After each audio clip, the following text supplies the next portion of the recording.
La Iglesia Evangélica Unida de Puerto Rico, Misión Paso Seco, presenta la Escuela Bíblica para el día de hoy. Para nuestra iglesia, para Puerto Rico, para el mundo. La palabra de Dios es lámpara a nuestros pies y lumbrera a nuestro camino. Estemos atentos a lo que la palabra de Dios tiene que decirnos en este día. Y recuerden, seguimos caminando con fe y esperanza viva. Reciban un saludo cordial todos los hermanos que se han propuesto estudiar la lección en este momento. Has escogido un momento bien especial en tu obrar, en tu caminar, en tu día. Has escogido el momento de alimentarte con la palabra del Señor. Bien importante que vemos cómo durante el día vamos recibiendo reflexiones, lecturas, saludos, oraciones y muchas cosas que nos ayudan mucho a nosotros. Cada momento, cada necesidad que tenemos la vamos manejando. Cuando recibimos estas cosas nos sirve de aliento, pero también hay un área de nosotros que tiene mucha necesidad y es escudriñar la palabra. Aquí estamos para estudiar la lección 12 de la tercera unidad, llamados a obrar con justicia, y ha sido este tema de esta unidad y la anterior con esta palabra, la palabra justicia, que tanto necesitamos, y nos hemos ido dando cuenta cada día del favor de Dios en medio de las injusticias del mundo. Estamos en la lección 12 y el texto áureo dice en Jeremías 21:12: Casa de David, esto dice Jehová: haced de mañana justicia y librad al oprimido de mano del opresor. Como les dije, está en Jeremías 21:12 y el título de la lección es Practica la justicia. Esta lección tiene 3 objetivos bien interesantes. El primer objetivo es entender la importancia de la justicia divina según lo describe el profeta Jeremías. El segundo objetivo es apreciar que el Señor de las Sagradas Escrituras es un Dios de justicia. Y el tercer objetivo, hermano, guárdalo en tu corazón, grábalo en tu mente, porque el tercer objetivo es hacer un compromiso personal con la justicia que se mantiene mediante nuestra manera de ser y de actuar. Y vemos cómo las corrientes y las cosas que escuchamos por ahí y las frases nuevas, que tendemos a adoptar las cosas y a repetirlas sin darnos cuenta de la importancia que tienen, Yo quisiera recalcar en la palabra del vocabulario bíblico, llamado, porque estamos bien acostumbrados a escuchar: Dios te ama como eres, Dios te quiere, el Señor me quiere como yo soy, y nos tendemos a quedar en esa línea de confort y no lo llevamos a donde Dios nos quiere, porque si Dios me ama como soy, es porque Él me está llamando, pero Él me está llamando para lavarme, limpiarme, restaurarme, hacerme nueva criatura.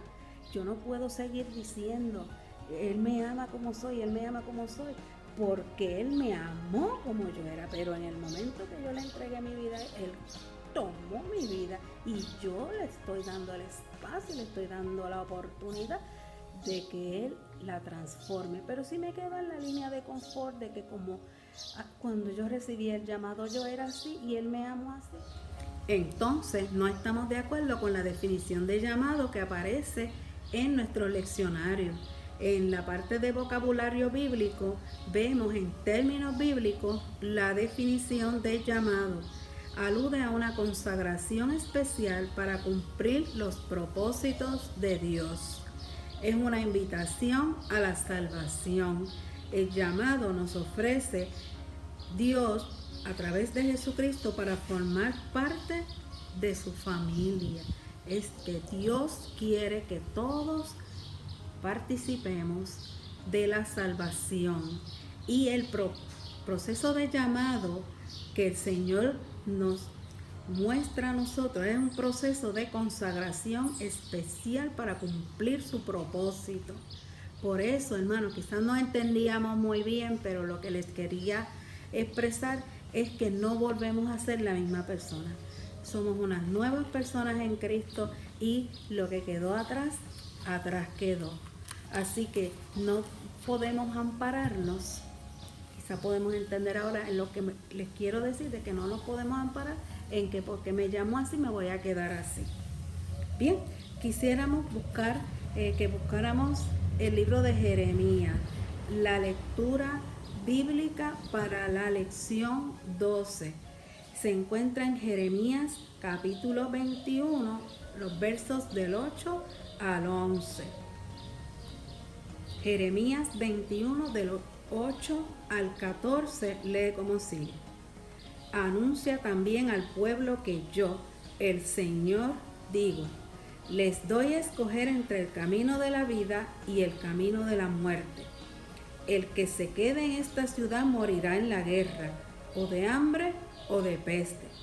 En cambio, el que salga y se entregue a los caldeos que están ahora atacando la ciudad, no morirá. Al menos podrá salvar su vida, porque yo he decidido traer mal en vez de bien sobre esta ciudad. Voy a entregársela al rey de Babilonia, y él le prenderá fuego. Yo, el Señor, lo afirmo. A la casa real de Judá, a la casa del rey David, dile de mi parte, escucha el mensaje del Señor. Haz justicia todos los días. Libra de explotadores a los oprimidos. No sea que, por tus malas acciones, mi enojo se encienda como un fuego y arda sin que nadie pueda apagarlo. Anuncio de castigo a Jerusalén. Ciudad que dominas el valle como peñasco en la llanura. Yo, el Señor, me declaro contra ti. Ustedes dicen, ¿quién podrá atacarnos? ¿Quién podrá llegar hasta nuestro refugio? Yo los castigaré como merecen sus acciones. Prenderé fuego a sus bosques, y ese fuego devorará todos los alrededores. Yo, el Señor, lo afirmo. Así dice la palabra del Señor. Este libro de Jeremías es el libro más largo de la Biblia, y esto hace que el libro de Jeremías sea conocido entre los profetas mayores, con Isaías, con Ezequiel y Daniel. Hay que conocer que el mal está presente en toda la sociedad humana. Y la pregunta que nos hacemos en esta lección es, ¿pueden las personas continuar haciendo el mal sin consecuencia? Jeremías nos dice que el Señor es un Dios de justicia y que recompensará el mal, mas hay esperanza de misericordia y un buen futuro. Una lección retadora que tenemos en esta mañana. Les quiero dejar con el hermano Richard López para el análisis de la lección.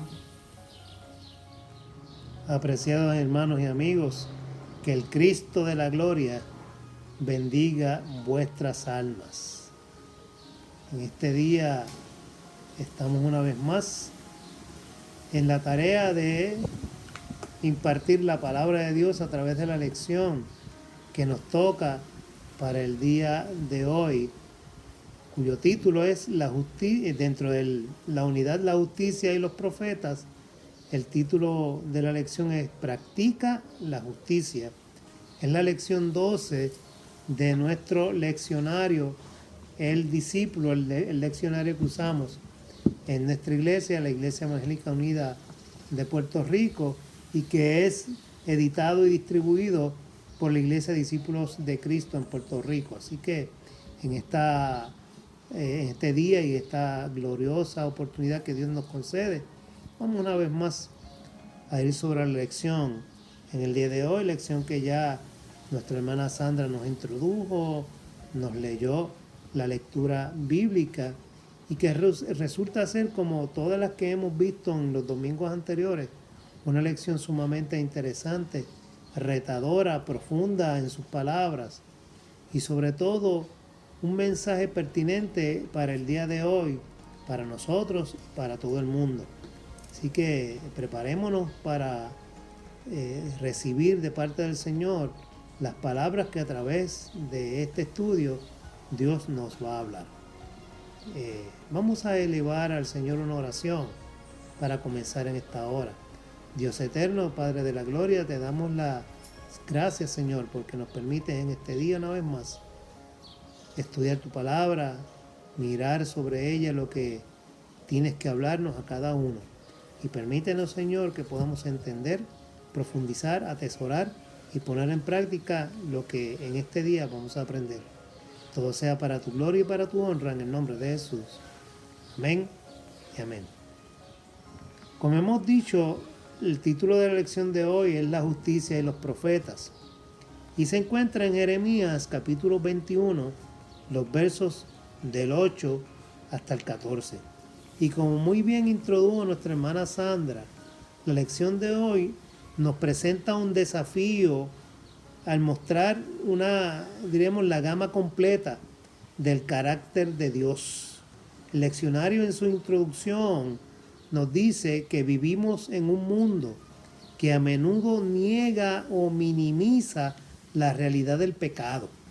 Jeremías describe muy vívidamente la depravación humana y sobre todo en los tiempos que él le tocó hablar el mensaje de Dios luego de su llamado.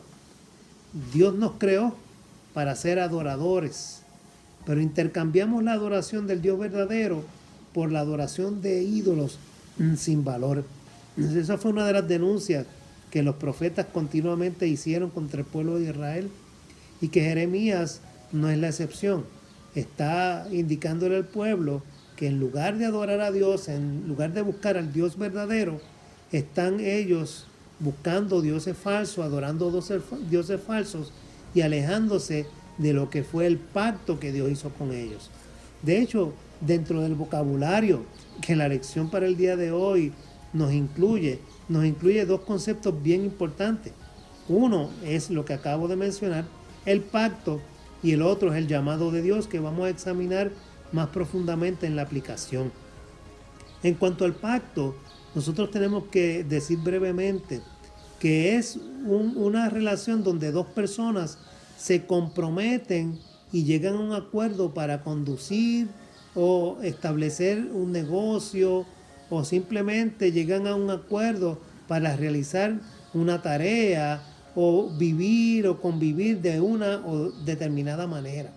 Eso podríamos decir lo que es en términos generales un pacto entre humanos, pero Dios hizo un pacto con el pueblo de Israel y ese pacto estaba delineado en que Dios iba a ser su Dios y ellos como su pueblo tenían que obedecer los estatutos, los mandamientos que Dios estaba estableciendo para ese pueblo. Si ellos violentaban el pacto y se desviaban de esos mandatos, entonces sufrirían las consecuencias de ese desvarío. Y lo vemos a través de la historia en el pueblo de Israel, cómo continuamente al separarse de Dios, al olvidarse del Dios vivo, del Dios del pacto, sufrían las consecuencias. Y en el contexto de Jeremías, que es un contexto en el que Jeremías está hablándole al pueblo de Israel y anunciándole el ataque que sobre de ellos iba a venir de parte de Nabucodonosor y del pueblo de Babilonia, les anunciaba unas atrocidades, les anunciaba un destierro, les anunciaba una persecución, una destrucción, una asolación total contra el pueblo. Él está diciéndole que eso va a caer sobre el pueblo de Israel, sobre el pueblo de Judá en particular, sobre todo porque se habían desviado del camino del Señor y habían desviado ese pacto, se habían una vez más olvidado del pacto que Dios había hecho con ellos. Vamos a conocer, como hemos hecho en todos estos domingos, un poco al profeta, que hemos hablado un poco de ellos para seguir entonces adentrándonos en la lección de hoy. Jeremías se le conoce el profeta del corazón quebrantado. El libro que lleva su nombre se le atribuye a él como autor, aunque sabemos que en las tradiciones bíblicas pueden haber intervenido otras personas dentro de las tradiciones que recopilaron los datos de la historia del pueblo de Israel. Es uno de los libros más notables de la Biblia. Cada libro de la Biblia es notable, o sea, todos son importantes, pero hay unos que sobresalen particularmente de otros por algunos detalles. Y este libro, el libro de Jeremías, es uno de ellos. Es uno que sobresale por la forma poco habitual en que se describe la profecía de parte del profeta. La mayoría de los profetas se ocultan a sí mismos y tratan de llevar el mensaje sin hablar mucho de ellos. Y mantienen, diríamos, un carácter de anonimato dentro de sus escritos. Así que ellos tratan de proyectar más a Dios y más el mensaje del Señor, y ellos mismos no se proyectan en las páginas de sus profecías. Pero en el caso del profeta Jeremías, tenemos a un profeta cuya profecía en gran parte es autobiográfica. Él nos habla mucho de él y nos ha dejado mucho de su propia historia personal dentro del libro de Jeremías. Vamos a repasar por un momento algunos detalles de la vida de Jeremías dentro de una lista de hechos que se encuentran en este libro que hablan sobre el profeta, para que podamos conocer un poco a este hombre, a este profeta, a quien nosotros encontraremos y conoceremos a través de este libro. Primero, en primer lugar, Jeremías nació sacerdote en la ciudad de Anatot, al norte de Jerusalén. Eso lo vemos en Jeremías capítulo 1, en el mismo primer verso. Fue elegido para ser profeta antes de haber nacido. Usted se lee el capítulo 1, el verso 5, donde dice: antes de que nacieses te había escogido y te di para ser profeta a las naciones. El número 3, fue llamado a profetizar cuando era muy joven. Eso lo vemos en el verso 6 del capítulo 1. Dios le encomendó la misión de ser profeta. Lo vemos en el verso 9 y 10 del capítulo 1.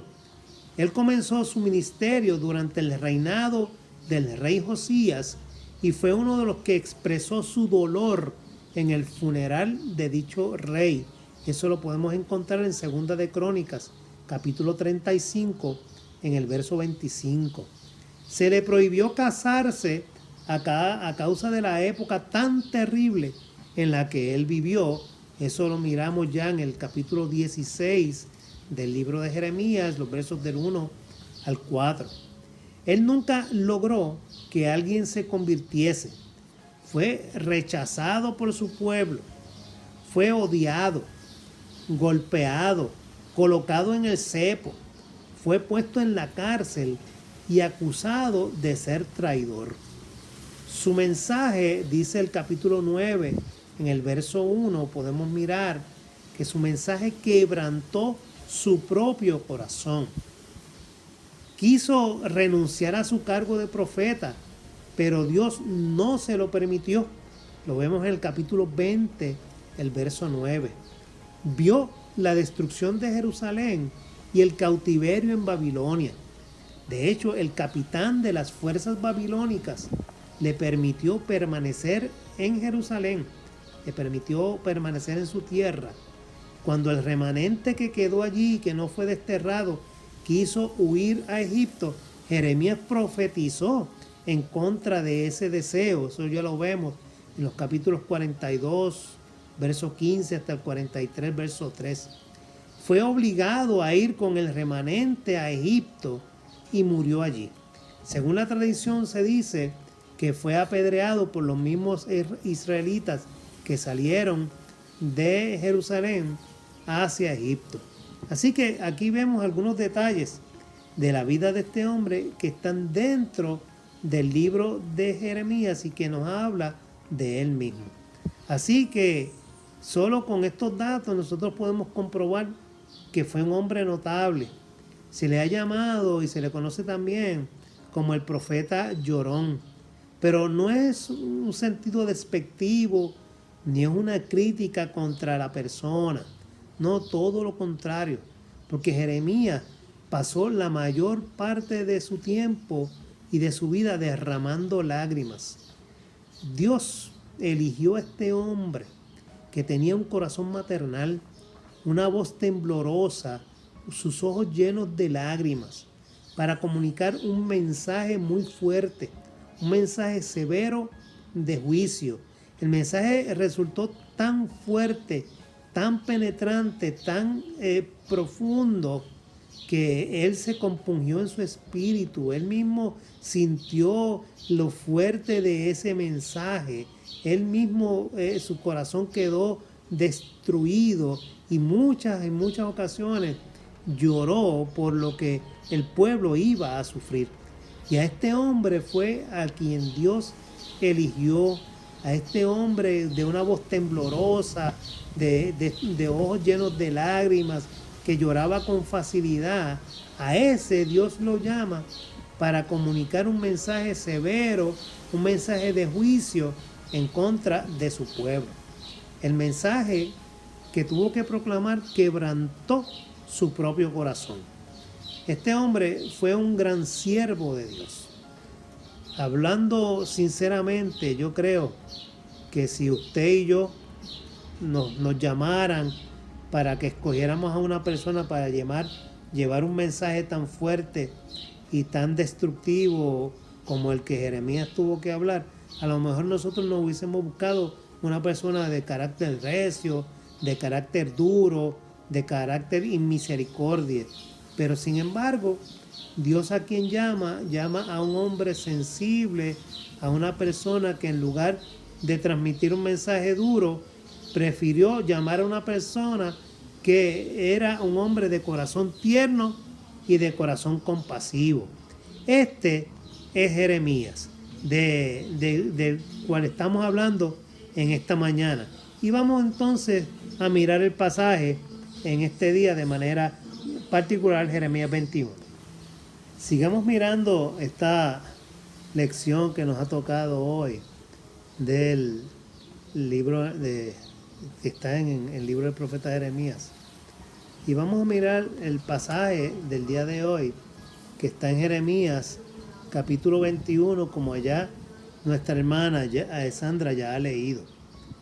Los capítulos del 21 hasta el 28 del profeta Jeremías narran los mensajes de Jeremías concernientes a los ataques de Nabucodonosor a Jerusalén entre el 588 y el 586 antes de Jesucristo. El rey Sedequías decidió rebelarse contra Nabucodonosor y los nobles le aconsejaron que se aliara con Egipto. Jeremías pronunció juicio sobre los reyes, eso lo leemos en el capítulo 21 del 1 al 23, y les advierte sobre que no debían hacer esta alianza para tratar de atacar o defenderse de Nabucodonosor. Y sobre todo pronunció juicio contra los falsos profetas que le estaban aconsejando que así lo hiciera, porque iban y estaban llevando al pueblo por el mal camino, no por el lugar que Dios quería llevarles. Ya de hecho Dios había pronunciado juicio contra Judá, por lo tanto parte de lo que iba a suceder era porque ya Dios había pronunciado ese juicio contra ellos. Así que Judá había sido liberada, o más bien cuando ellos están pensando en cómo defenderse de Nabucodonosor, ellos estaban pensando que como Judá había sido liberada del rey Asur en los días del rey Ezequías, ellos creyeron en su arrogancia que podían seguir pecando y que iban a ser liberados de Nabucodonosor también. Claro, esto no resultó así. De hecho, de Dios nadie se burla. Y esto es un aspecto bien importante en esta parte. O sea, ellos simplemente creyeron que porque ellos anteriormente Dios les había ayudado, ahora Dios les iba a ayudar nuevamente. A pesar de que estaban totalmente desviados del camino del Señor, habían olvidado a Dios completamente, estaban detrás de ídolos paganos y tenían una vida totalmente fuera de la conducta ética que Dios exige a su pueblo. Aún así ellos pretendían o creían que Dios les iba a defender y Dios les iba a ayudar en contra de Nabucodonosor cuando éste comenzara el sitio que ya conocemos históricamente lo que pasó. Así que se equivocaron totalmente.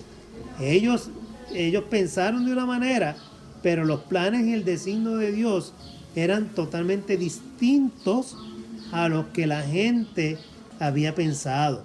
Porque, vuelvo y repito, de Dios nadie se burla. En esta época, en nuestros días, a veces nosotros vemos gente también pensando que Dios no existe o que la iglesia no tiene ya nada que ver con las cosas que pasan en el mundo y que no tiene que meter la cuchara, como a veces dicen, en otros asuntos. Pero yo creo que Dios está observando. Dios está observando los acontecimientos del mundo, los acontecimientos de las decisiones del hombre, y sobre todas y cada una de ellas Dios pedirá cuentas. Dios habrá de pedir cuentas en un momento. Tanto fue así que cuando comenzó el sitio, ya nosotros leemos en la historia, en ese capítulo 21, cómo la alternativa era o rendirse a las fuerzas de Babilonia o vivir y quedarse en la ciudad de Jerusalén y morir. O sea, la gente podía decidir cualquiera de las dos cosas, pero el juicio del Señor ya había sido dictaminado. O sea, de todas formas, Jerusalén iba a ser destruida. Te quedaras allí o no te quedaras en medio de la ciudad iba a ser destruida, porque eso fue parte de la sentencia de Dios en contra de su pueblo. Y hay un dato significativo en el pasaje que a mí me llama mucho la atención. Y es que Dios dice, si nosotros buscamos el libro de Jeremías en el capítulo 21, que es el capítulo que nos ocupa en esta lección que estamos tratando en este día, hay unas palabras que son bien fuertes que Dios pronuncia en contra del pueblo de Israel, en este caso específicamente en contra de Judá. Dice desde el verso 8 del capítulo 21, y a este pueblo dirás, así ha dicho Jehová, he aquí pongo delante de vosotros camino de vida y camino de muerte. El que quedare en esta ciudad morirá a espada, de hambre o de pestilencia, mas el que saliere y se pasare los caldeos que os tienen sitiados vivirá, y su vida le será por despojo. Porque mi rostro he puesto contra esta ciudad para mal, y no para bien, dice Jehová. En mano del rey de Babilonia será entregada, y la quemará a fuego. Óigame, ese verso que dice ahí, el verso 10, porque mi rostro he puesto contra esta ciudad para mal, dice mucho. En otras versiones de la Biblia dice, porque yo mismo pelearé en contra de ustedes. O sea, está diciéndole Dios a su propio pueblo que por su desvío, por haberse desviado y desatendido y haber violentado el pacto que Dios había establecido con ellos, Dios mismo era el que estaba peleando en contra de su propio pueblo. Y como dije ahorita, mire, a Dios nadie se puede burlar de Dios. Y en contra de Dios, ¿quién puede estar? O sea, ¿puede alguien ir en contra de Dios, en contra de los designios de Dios, en contra de lo que Dios ha dictaminado? Por eso muchas veces tenemos que andar con un poco de cuidado, porque lo que nos pasa y lo que nos sobreviene muchas veces no son cosas de Satanás, ni son cosas del enemigo, como a veces acusamos, ¿no? A veces es que el mismo Dios está permitiendo que sucedan para que nosotros aprendamos una lección importante para nuestras vidas. Y en esta sección Dios está usando a un pueblo pagano, a un pueblo idólatra para castigar al pueblo de Israel. Y dice Dios, soy yo el que estoy peleando en contra de ustedes. Así que cuando comenzó el sitio, Sedequías mandó a preguntar a Jeremías acerca del suceso. Mira, esto que nos está ocurriendo, ¿qué vamos a hacer? ¿Qué vamos a hacer? O sea, Dios va a estar con nosotros, Dios no está con nosotros. Y esta fue la contestación. Dile. Y más aún dice, y a la casa del rey de Judá dirás, oíd palabra de Jehová. Casa de David, así dijo Jehová, haced de mañana juicio y librad al oprimido de mano del opresor, para que mi ira no salga como fuego y se encienda, y no haya quien lo apague por la maldad de vuestras obras. He aquí yo estoy contra ti, moradora del valle y de la piedra de la llanura, dice Jehová, los que decís, ¿quién subirá contra nosotros y quién entrará en nuestras moradas? Yo os castigaré conforme al fruto de vuestras obras, dice Jehová, y haré encender el fuego en su bosque y consumirá todo lo que está alrededor de él. No solamente el juicio fue contra el pueblo, fue contra la casa de David, a quien Dios le aseguró que su descendencia duraría para siempre, pero que en esta época histórica le tocó recibir también juicio del Señor y decirle, mira, no pienses que porque eres de la casa de David te vas a librar de juicio. Arréglate, enderézate para que mi ira no se encienda como un fuego en un bosque. O sea, realmente el Señor estaba molesto, si lo podemos decir de esa manera, contra el pueblo del Señor. Pero la actitud de Sedequías de mandar a buscar al profeta y preguntar, indagar sobre lo que ocurría, y nos llama la atención porque es que en épocas de angustia y de peligro, los hombres buscan a menudo a quienes los aconsejen y oren por ellos, en personas en quien confían, gente que en otros momentos a lo mejor los desprecian, en otros momentos los contradicen, pero que cuando se ven contra la pared, cuando se ven que están angustiados, enfermos o cualquier situación les aqueja, entonces buscan que se les libere del castigo. Entonces buscan, mira, ora por mí, ayúdame, ora a Dios, a ver, Dios te escucha, a ver si me alivia de esta situación. Y claro, cuando los que profesan la fe siguen en desobediencia, fíjense algo importante, se le está hablando aquí al pueblo del Señor. Así que cuando los que profesan la fe siguen en desobediencia y presumen de los privilegios que tienen porque dicen que son pueblo del Señor, que se les diga que el Señor prosperará a sus enemigos contra ellos, es algo fuerte. O sea, tú que dices, no, o sea, yo creo en el Señor, Dios está conmigo, como pensaba el pueblo, y que se le diga, no, es que quien va a prosperar es tu enemigo, y tu enemigo te va a conquistar, tu enemigo te va a perseguir. O sea, el rey y sus príncipes no se rendían, no se querían rendir, no querían aceptar el juicio del Señor. El pueblo, cuando leemos el contexto del capítulo, vemos que el pueblo le pidió, le exhortó a que se rindieran, pero no quisieron, realmente no quisieron. Y eso trajo las consecuencias que conocemos del sitio de Jerusalén, la destrucción del templo, destrucción de la ciudad, el destierro, la matanza, bueno, las atrocidades que pasaron en este tiempo histórico en la vida del pueblo de Israel. Pero algo es cierto, ningún pecador en la tierra queda sin refugio si realmente desea un refugio. En el camino de la vida, miren, puede ser humillante, el camino puede ser difícil, pero mirar hacia el Señor, arrepentirse, requiere abnegación, requiere exponerse a dificultades, requiere que reconozcamos que solamente en el Señor podemos vivir una vida íntegra, recta y resguardada de los peligros del mundo. En Israel, miren, hubo juicio. Hubo juicio para el pueblo de Israel. En aquel tiempo, por la maldad, por haberse apartado de Dios y aceptar a otros dioses.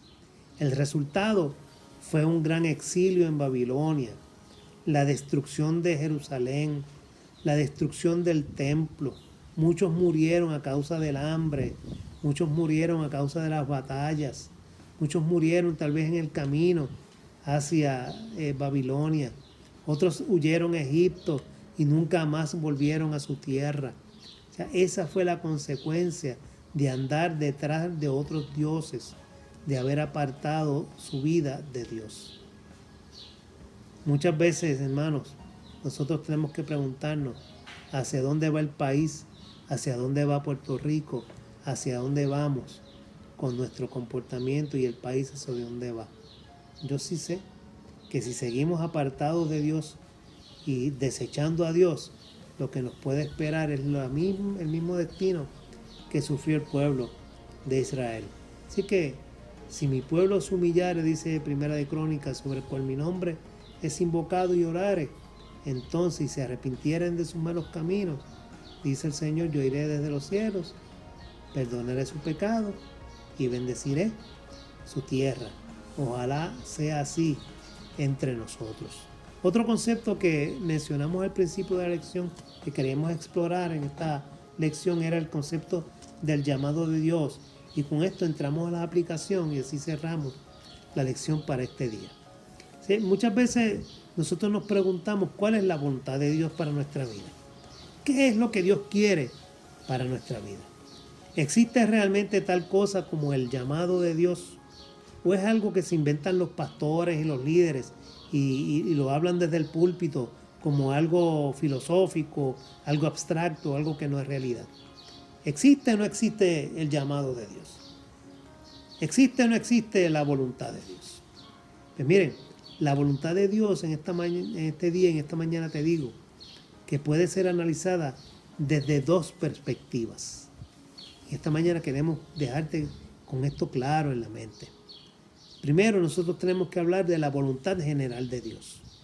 Y la voluntad general de Dios es aquella que es igual para todos los creyentes.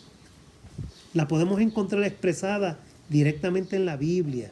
En la palabra de Dios encontramos tareas generales que tenemos que cumplir todos por el simple hecho de ser hijos de Dios.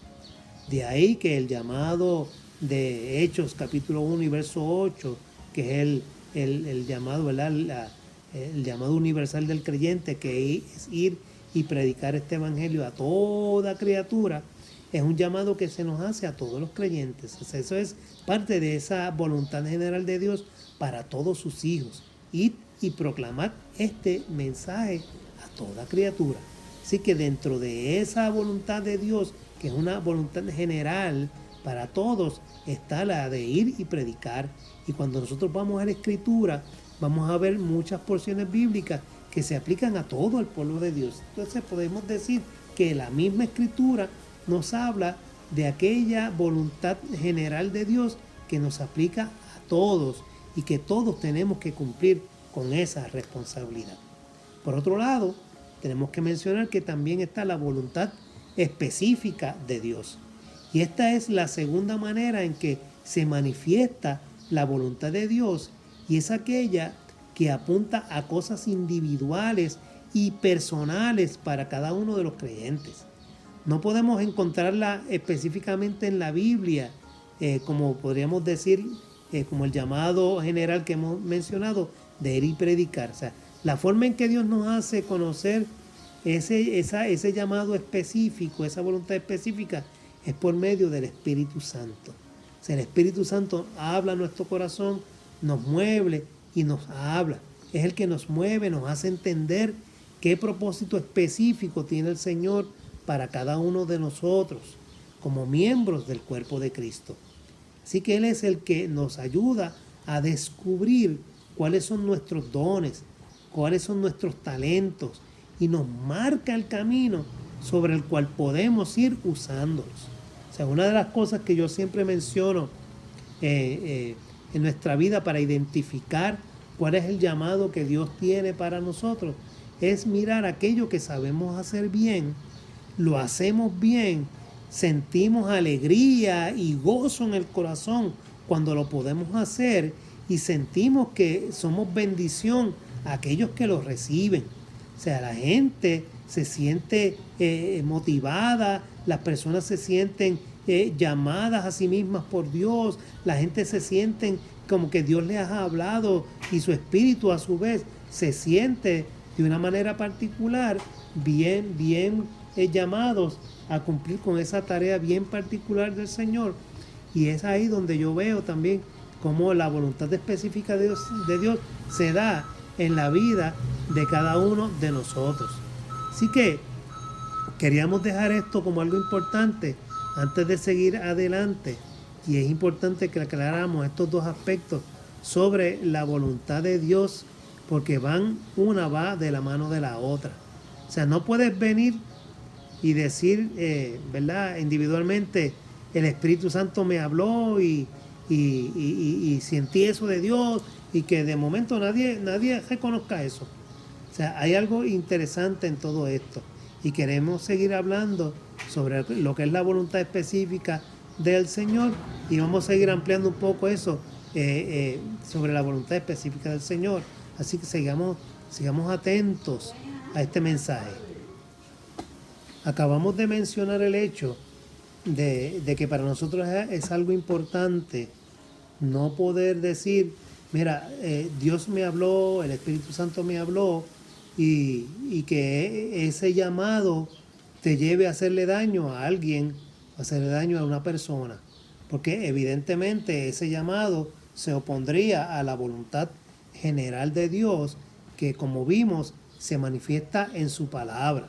Así que ciertamente nosotros no podemos hablar de que Dios me habló, Dios me llamó, Dios me está enviando a realizar un ministerio que no sea otro que ayudar, fortalecer y servir a los demás. Ese es el llamado que entra de lo que podríamos hablar de la voluntad general de Dios dentro de un ministerio específico que Dios tenga para nosotros. Así que si tu llamado no está de acuerdo a lo que la Biblia indica, entonces yo te sugeriría que empieces a prestar más atención a qué voz tú estás escuchando y quién es que te está hablando. Si es tu propio yo, tu propio interior que tiene deseo de hacer cosas, o si es realmente Dios y define, aclara realmente quién te llama y cuál es tu llamado, porque sin duda, cuando no es algo que está dentro de la voluntad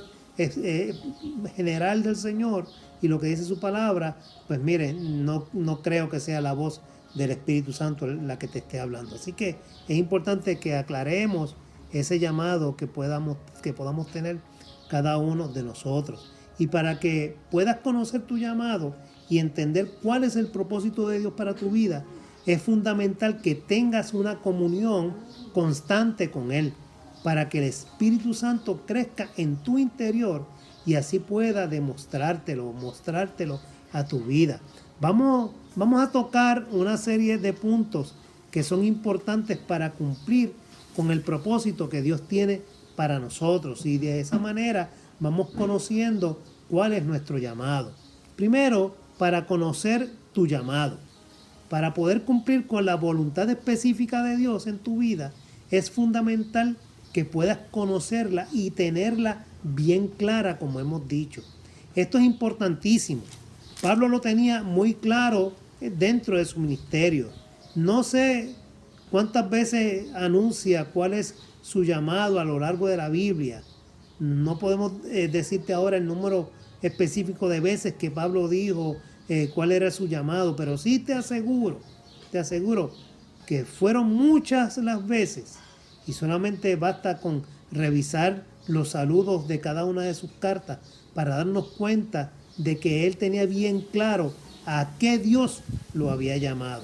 Él había sido llamado para ser apóstol, para anunciar el evangelio de Dios a los gentiles, y podía vivir totalmente comprometido con esa misión porque la tenía completamente clara dentro de su ser, a pesar de la persecución, a pesar de los encarcelamientos, a pesar de que hasta lo apedrearon y lo dejaron casi por muerto, las veces que tuvo que huir, pero nunca dejó de cumplir con ese llamado que Dios le había hecho. Así que tenía bien claro a qué Dios lo había llamado, y esa es la primera forma de entender cuál es el llamado que Dios específicamente te está haciendo a ti. ¿Tienes claro, bien claro, para qué Dios te llama? ¿A qué Dios te llamó? Esa es la primera pregunta que tienes que contestar. Segundo, entender quién te llama. O sea, Pablo no dudaba respecto a esto. Su llamado lo recibió de parte de Jesús, al igual que Jesús llamó a todos sus apóstoles. En esto hay algo claro. El que llama es Jesús. Y es Jesús quien llama a todos los creyentes. Nosotros no nos llamamos a nosotros mismos por deseos que tengamos nosotros, por aspiraciones que tengamos nosotros. Si usted quiere responder y asumir un puesto o una responsabilidad porque usted tiene el deseo, porque usted realmente quiere, tenemos un problema. Porque usted tiene que responder al llamado que Jesús le hace para esa tarea en particular. Son muchos los que lo han intentado, no han sido llamados y han tenido que dejar porque no han podido. Porque realmente no fue Dios quien los llamó, sino su propia voluntad la que hizo que comenzaran un trabajo, una tarea a la cual no habían sido llamados. Así que primero, tener claro para qué hemos sido llamados. Segundo, entender quién nos está llamando. Tercero, entender para qué te está llamando. No es para gloriarnos a nosotros mismos, sino para honrar a Cristo. Hemos sido llamados para que honrar el nombre de Cristo, honrar el nombre de nuestro Dios. Si a alguien se le da un encargo, si a alguien se le da un puesto, se espera que sea digno de confianza. Se espera que sea digno de la vocación para la cual ha sido llamado. O sea, Dios no nos llama para enaltecernos y exaltarnos a nosotros. Dios nos llama con un propósito, para la gloria de Él y solo para la gloria de Cristo. Y eso tiene que estar claro también, entender que ese es nuestro llamado, que para eso Dios nos llama. Entender que esto no es una obligación, sería el cuarto punto. Esto no es uno. Mira, si tú te sientes obligado, pero no lo hagas. Si es una obligación para ti, no lo hagas. Si te pesa, no lo hagas. Si ya te da coraje que te llamen para hacerlo, pues no lo hagas. Entonces no has sido llamado por Dios. Porque cuando uno ha sido llamado por Dios, uno se recrea, uno se goza en la tarea a la que Dios está llamando a uno. Así que no tiene que ser una causa de orgullo el cumplir con nuestro llamado, porque la realidad es que estamos obligados a cumplirlo. Cuando aceptamos a Jesús como Salvador, pasamos a ser sus siervos y como tales tenemos que obedecer sus mandatos. ¿Qué sería de nosotros si no obedeciéramos al Señor? Decía Pablo en 1 Corintios 9:16. Ardía en su corazón el deseo de cumplir con la voluntad de Dios y ardía dentro de su ser el predicar. O sea, he sido llamado y obligado por el Espíritu de Dios a predicar el Evangelio. O sea, Dios me llamó, no me obliga, no siento esa obligación. Para mí no es una carga, sino que es un privilegio de parte de Dios que yo lo pueda hacer. Y como quinto punto, tenemos que entender que estamos predestinados a ello. Esta palabra puede sonar un poco difícil a nuestros oídos, pero fíjense que dentro del llamado que Dios le hizo a Jeremías, hay un llamado bien particular. Dios planeó ese llamado y ese propósito desde antes de que él naciera. Y yo entiendo que también para nosotros Dios planeó tu llamado y el propósito de tu vida incluso desde antes de que tú nacieras. Y esto lo podemos entender cuando analizamos ese llamado de Jeremías.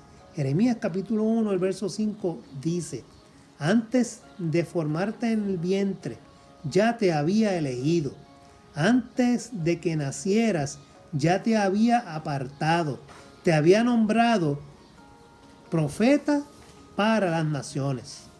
Puedes reemplazar ese profeta para las naciones y colocar allí para lo que Dios te llamó a ti. Aquello para lo que Dios te llamó. Así que en lugar de decir, mira, antes de formarte en el vientre te había elegido, antes de que nacieras ya te había apartado, te había nombrado pianista de la iglesia. Antes de que nacieras te había apartado, te había nombrado para ser guitarrista de la iglesia, o ser el cantante de la iglesia, o ser el adorador de la iglesia, o ser el predicador de la iglesia, o ser el maestro de la iglesia. Ponle ahí el título que tú quieras. Pero yo entiendo que esa pasión por realizar la tarea para la cual yo entiendo que Dios me llamó es una que arde en tu ser y que no puedes eludirla, no puedes evadirla, porque Dios te obliga por un lado, Dios te eligió desde que naciste, Dios te va guiando para que la puedas cumplir plenamente, porque es para su gloria y para su honra, como ya hemos dicho. Así que examínate, pregúntate y vamos a mirar realmente si Dios me está llamando, si Dios realmente me llamó y para qué realmente Dios me ha llamado. Para concluir, vamos a analizar algo fundamental que entiendo es, como hemos dicho, fundamental para cumplir con nuestros llamados. No estamos solos. Por supuesto, en primer lugar, Dios está con nosotros. Jesús dijo, he aquí yo estaría con vosotros todos los días hasta el fin del mundo. Así que primero Cristo está con nosotros, ya que prometió acompañarnos en cada momento de nuestras vidas. Pero además del Señor, también tenemos una iglesia que nos acompaña en nuestro llamado. Y la iglesia nos acompaña de dos maneras. Y esto es importante que el liderazgo lo entienda, que el pastorado lo entienda, que cada líder de iglesia lo entienda. Hemos sido llamados a servir, pero tenemos una iglesia que está con nosotros, que nos apoya, que comparte nuestras alegrías y nuestras tristezas, y que nosotros tenemos que compartir la tarea con ellos. Así que el llamado es compartido. Y esto apunta a aquellos hermanos que tienen el mismo llamado que nosotros. Óigame, usted no es exclusivo. Dios no llama a usted solamente para una tarea en particular. Dios llama a muchas personas. Y Dios ha llamado a muchos a realizar la misma tarea. Y esos que tienen ese mismo llamado que nosotros nos van a acompañar en ese llamado y en ese trabajo. Así que dependiendo de cuál sea, esto puede llegar a ser importante a la hora de elegir, ¿usted sabe quién? ¿Con quién casarnos? Usted dirá, pero ¿cómo es eso? ¿Cómo es eso? Y lo digo de manera jocosa, porque fíjense que nosotros tenemos un llamado de Dios.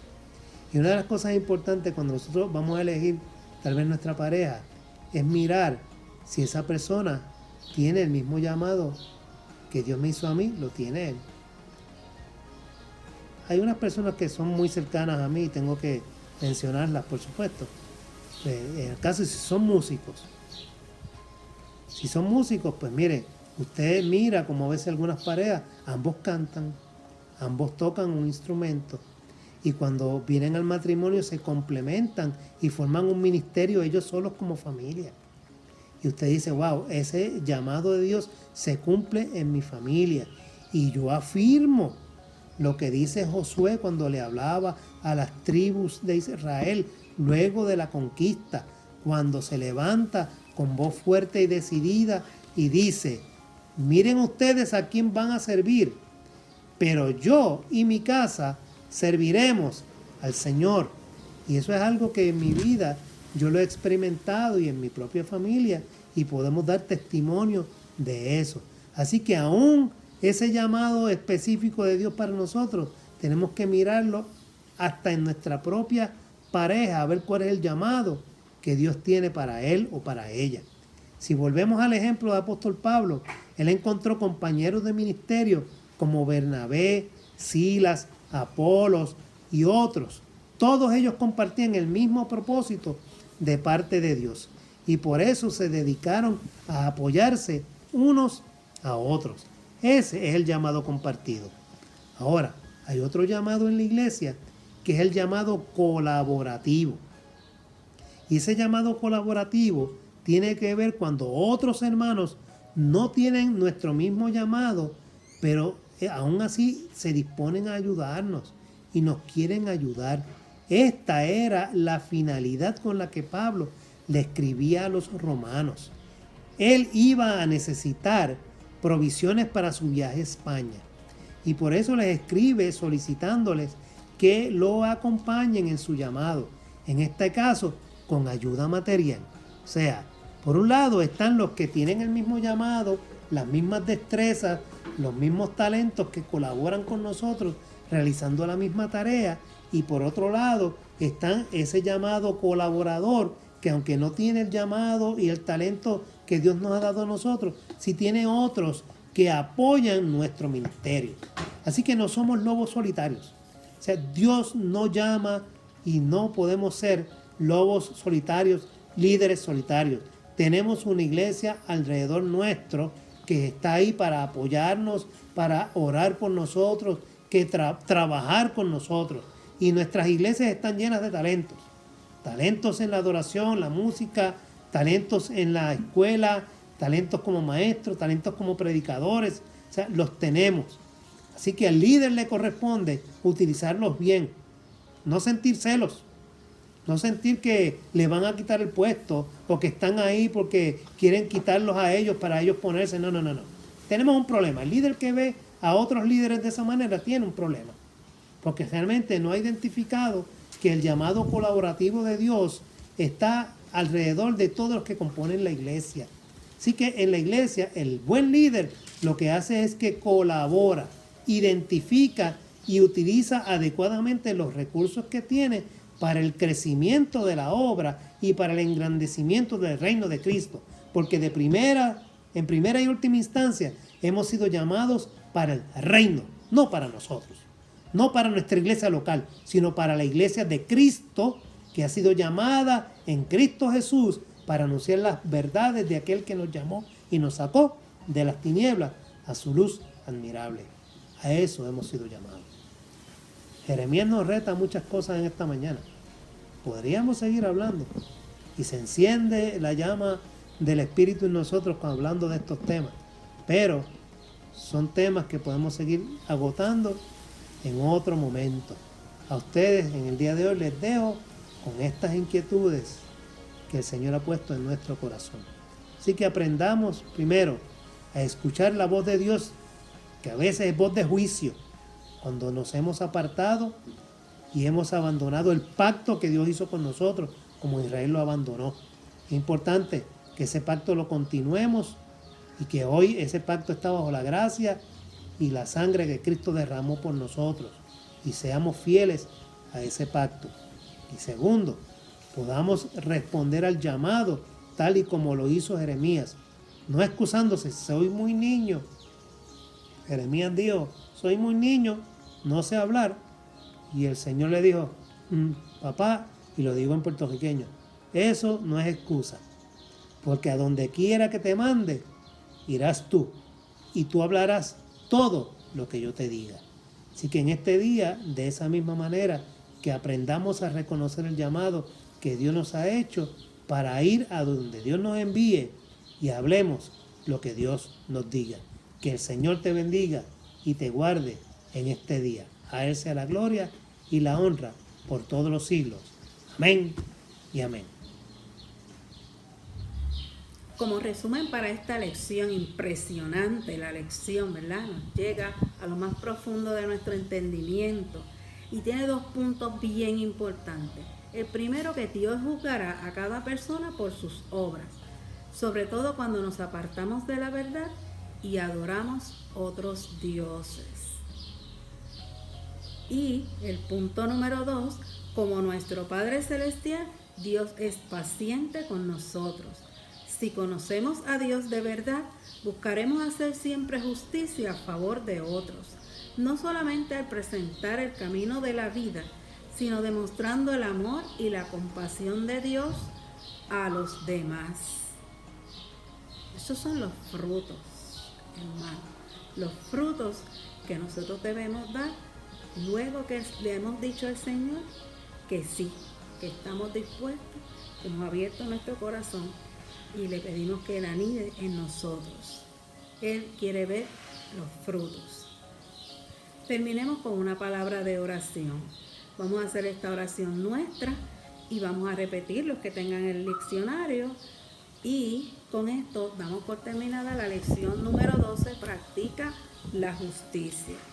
Oremos. Señor, reconocemos nuestra necesidad de ti en cada momento de nuestras vidas. Con la ayuda que nos das, queremos ser tu mano extendida cada día a los demás en las comunidades donde vivimos, trabajamos o estudiamos. Abre nuestros ojos para ver las necesidades de otros y ser tu mano extendida para hacer justicia en nuestro mundo. En el nombre de Jesús, amén, amén, amén.